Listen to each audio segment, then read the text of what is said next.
Les lumières commencèrent par vaciller, le silence se fit et les musiciens entrèrent.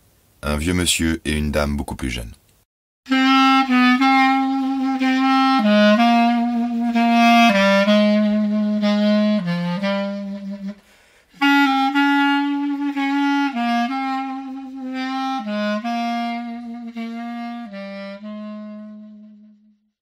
La revue Rue Saint-Ambroise et l'association Rue du Conservatoire vous proposent Marilyn, de Elmar Palmer. Lecteur, Valentin de Carbonnière. Musique, Charlie Nelson.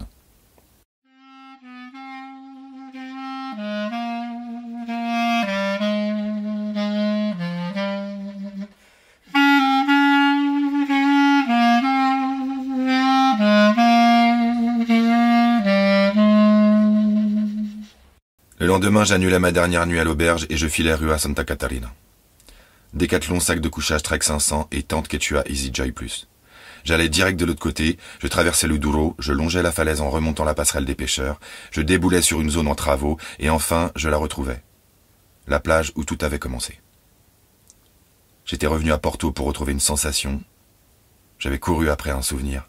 Pépa n'était pas là et il fallait se rendre à l'évidence, ce n'était pas la ville qui m'avait manqué. J'ouvris une bouteille de Vigno Verde et je me remis à boire. 10 jours, ça dura. Un café le matin dans le boui-boui d'en face, parfois une pâtisserie. Je restais des heures pour profiter de la chaleur. Un grand écran diffusait des clips des années 0. Timberlake, Britney, tout ça. J'essayais de lire quand même. Dostoïevski, parce que c'est un minimum à avoir lu quand on se rêve écrivain. Les frères Karamazov, long, pas trop ma tasse de thé, ça avait le mérite de remplir mes matinées. L'après-midi, sieste sur la plage, déserte en cette saison. Le soir, boîte de haricots noirs froids. Voilà. Quand j'ai fini Dostoïevski, je me suis retrouvé face au réel, et je me suis dit une fois de plus, putain, qu'est-ce que je fous là? J'avais tout lâché en France. Rien ne m'y disait plus rien. Et là, au Portugal, qu'est-ce qu'on me vendait? Sans Pépa, cette ville n'était qu'une ville. Alors j'ai repensé à Marilyn. Marilyn, la vendeuse du Décathlon. Le sosie de Kim Wilde, et elle s'appelait Marilyn. C'était écrit sur son badge. Kim Wilde, je l'avais toujours aimé. J'avais probablement commencé dans le ventre de ma mère et fut un temps, j'avais sa tête en fond d'écran de mon téléphone. J'avais honte de rien.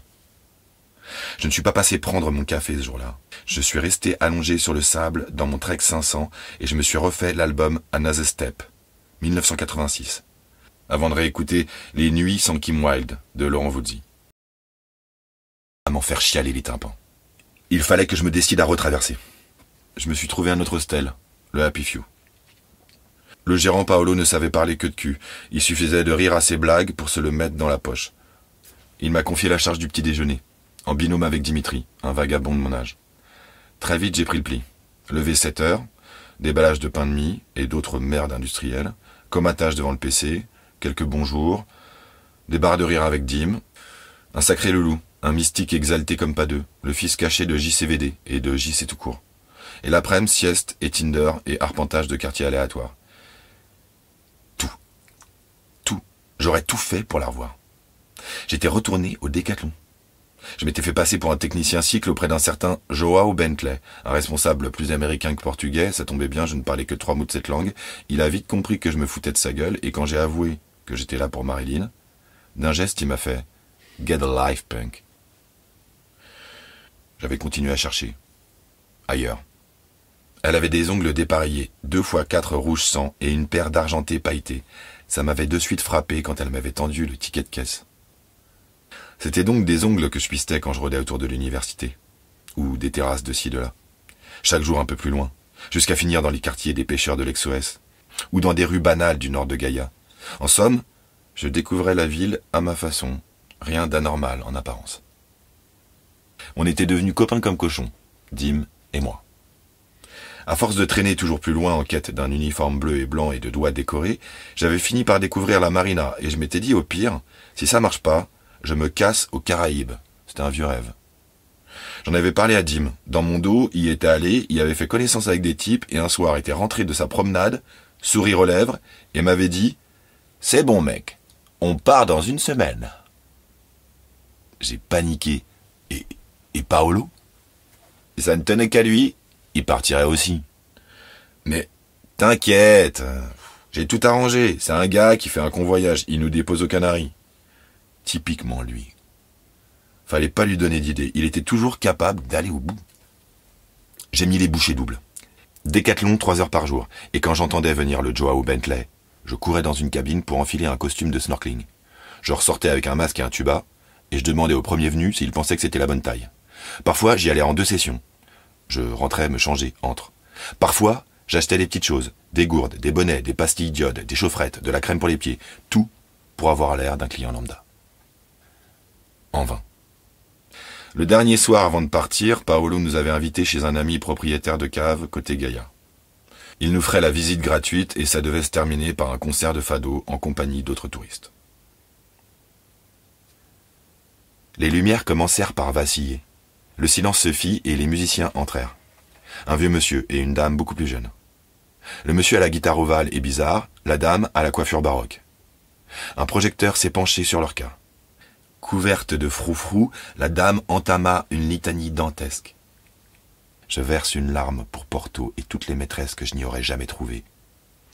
Je me voyais nageant aux côtés de dauphins lisses et turquoises, piaillant comme un goéland sur le mât, pendu au filet et gueulant « Hey ho, on rentre du boulot !» Et là, les ongles se faufilent entre nous et la table d'à côté. Elle s'avance, elle entre dans la lumière. Elle dit un truc en portugais, elle va chanter. J'ai envie de mourir. C'est un miracle. Je m'attends à ce qu'elle fasse du Kim Wilde. J'entends presque phonétiquement « You came and you changed the way I feel » sur une mélopée qui n'a rien à voir avec la joie et la bonne humeur. Mon cœur va imploser. « Marilyn, hurlent les cœurs dans ma boîte crânienne. Je tapote sur la jambe de Dim. C'est elle, chuchotai-je maladroitement, car toute la table se retourne vers moi. Je vois que Marilyn m'a repéré. Elle a un instant posé son regard sur Dim.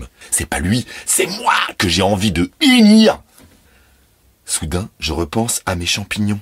Des mycoses que j'ai chopées je ne sais comment, peut-être à cause des nuits sans douche du début du mois.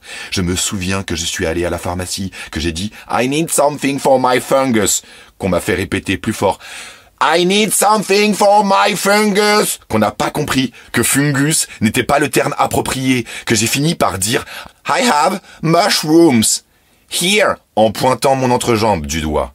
Je pars aux toilettes, me remettre une couche de crème, et je reviens la voir sangloter, car c'est à ça que ça ressemble, même si c'est beau, et j'attends, je m'impatiente, je tremble de la jambe gauche. Dimitri pose sa main dessus, l'air de dire « ça va aller », je fais tst, je pense « non, ça ne va pas aller ». En sortant, je me dirige à la caisse, et je me fais passer pour un cousin de la chanteuse. Je dis « You know, Marilyn ». Mais ils ne savent pas. Ce ne sont que des employés ou des stagiaires. Ils me disent d'attendre dehors, qu'elle va bien finir par sortir. J'espère qu'il n'y a pas de porte dérobée. J'attends. Je dis à Dim que je le retrouve pour le départ, qu'il ne s'inquiète pas. J'attends. Elle ne vient pas. Je me demande si je n'ai pas rêvé. Tout inventé. Les ongles. La ressemblance avec Kim Wilde. Les champignons. Une femme sort, accompagnée du guitariste. Mon cœur bondit. Je m'approche. C'est elle. Mais elle n'a plus les mêmes cheveux. Retirer sa perruque, peut-être. Elle ne ressemble plus vraiment à l'image que j'en avais gardée. Et les ongles, elle porte des gants. Je dis « Hello, are you Marilyn ?»« Yes, why ?» Pas surprise, le moins du monde. Et je m'élance dans un panégyrique à l'égard de sa prestation, de Porto, du vin, du ciel, tout y passe, et je l'invite à boire un verre, tout ça en 1 minute environ, et sous le nez du guitariste, rien à perdre, ce n'est que son collègue. Il rit, elle me dit « Ah, c'est mignon, mais je suis lesbienne. » Elle parle français. Je lui dis « No way !» Elle me dit « Mais on peut boire un coup quand même, j'ai le temps. » Elle me teste. Elle choisit l'endroit, très touristique, en face de Porto, côté Gaïa. Charmant, romantique. Je lui parle de l'auberge, de Dim, de mes coins à moi. Je ne mentionne surtout pas le départ pour la transatlantique. Je n'ose pas non plus lui parler de Décathlon, alors je lui demande ce qu'elle fait à Porto, en général. Bah, elle chante, ici, là, et elle joue du piano. Bizarre. Ça lui suffit, elle dit, elle sait vivre de peu. Étrange. Puis la conversation ralentit, et nos yeux se perdent au loin. Je regarde passer les passants, et je me dis, merde, qu'est-ce que je fous là, au juste? Elle me dit, t'as pas froid? Je dis, un peu, je vais peut-être pas tarder, en fait. Elle répond, oh, déjà? Je suis lesbienne, mais je sais sucer une bite. Je réponds pas, quelque chose cloche. Tu travailles à Décathlon? Que je demande, l'air de vouloir lui faire répéter quelque chose qu'elle n'a pas dit. Non, pourquoi? Pour rien. Fais voir tes mains un coup. Pas de doute, ce sont bien ses ongles. Mais alors, je regarde mon téléphone et je vois un message de Victor. Fais gaffe, mec. Trop tard. Elle m'a devancé. Elle sort son flingue. Et tire. De l'eau. J'ai acheté ça sur le marché aujourd'hui, c'est rigolo, hein? Je lui dis. Mais, t'es pas bien, oui? Non, mais, qu'est-ce que c'est que cette gorgandine? Avec l'accent de Charleroi et la voix de Patrick Juvet. Tout le monde se retourne, encore, je fais de même, et me jette dans le fleuve. Tout le monde est parti, Dim m'a laissé dormir. Je l'appelle en panique. Vous êtes allé au Fado sans moi? Ouais, on voulait pas te réveiller, mais j'allais t'appeler pour que tu nous rejoignes au resto. J'ai rien loupé, j'espère. Rien de spécial, un verre de vin et des larmoiements, il dit. Ok. Mais 20 minutes plus tard, à la Francesinha, Paolo m'achève. Hey dude, the music was boring, but the girl, oh man, you should have seen that ass. Kim Wilde? Que je lui fais la langue pendante. Kim Wilde? Il ne connaît pas Kim Wilde. Dim lui explique. Yeah man. La la la la la la la, you came, turn my life around. Il chantonne en se caressant des seins imaginaires. Non. Chou blanc. Soupir. Je ferme très fort les yeux pour me réveiller une deuxième fois. Ça ne fonctionne pas. Dim me demande si tout va bien. Je mens et commande une francesinha aux champignons. Pas si mal. J'avais oublié le goût que ça avait. Je laisse les deux autres faire la conversation en remuant le problème dans tous les sens et à la fin, sur le chemin du retour à l'auberge, je me tourne vers Dim, un peu honteux. Dis-moi, Dim, tu m'en veux si je te laisse partir sans moi demain ?